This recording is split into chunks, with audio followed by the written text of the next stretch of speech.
اور ان سے دنیا کی زندگی کی مثال بھی بیان کر دو کہ وہ ایسی ہے جیسے پانی جسے ہم نے آسمان سے برسایا تو اس کے ساتھ زمین کی پیداوار مل کر نکلی،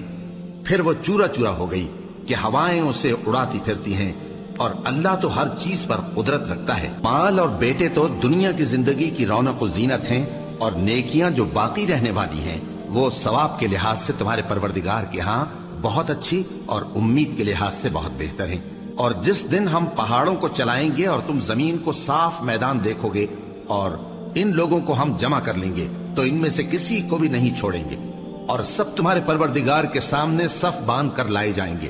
تو ہم ان سے کہیں گے کہ جس طرح ہم نے تم کو پہلی بار پیدا کیا تھا اسی طرح آج تم ہمارے سامنے آئے، لیکن تم نے تو یہ خیال کر رکھا تھا کہ ہم نے تمہارے لیے قیامت کا کوئی وقت مقرر ہی نہیں کیا، اور اعمال کی کتاب کھول کر رکھی جائے گی تو تم گناہگاروں کو دیکھو گے کہ جو کچھ اس میں لکھا ہوگا اس سے ڈر رہے ہوں گے، اور کہیں گے ہائے شامت، یہ کیسی کتاب ہے کہ نہ چھوٹی بات کو چھوڑتی ہے نہ بڑی کو، کوئی بات بھی نہیں مگر اسے لکھ رکھا ہے،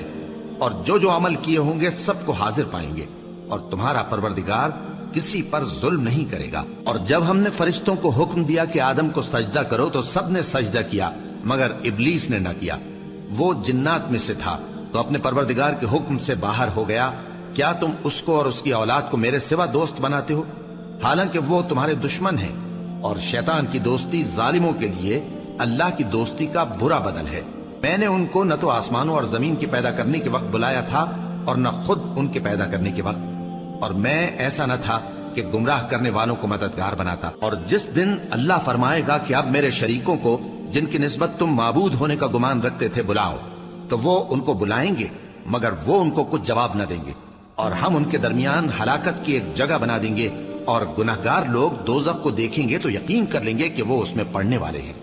اور اس سے بچنے کا کوئی رستہ نہ پائیں گے۔ اور ہم نے اس قرآن میں لوگوں کے سمجھانے کے لیے طرح طرح کی مثالیں بیان فرمائی ہیں، لیکن انسان سب چیزوں سے بڑھ کر جھگڑالو ہے۔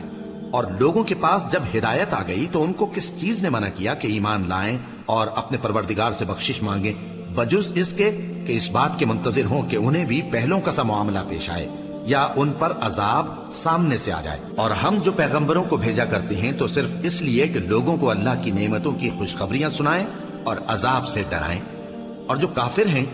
وہ باطل کی مدد سے جھگڑا کرتے ہیں تاکہ اس سے حق کو پھسلا دیں، اور انہوں نے ہماری آیتوں کو اور جس چیز سے ان کو ڈرایا جاتا ہے اسے ہنسی بنا لیا ہے۔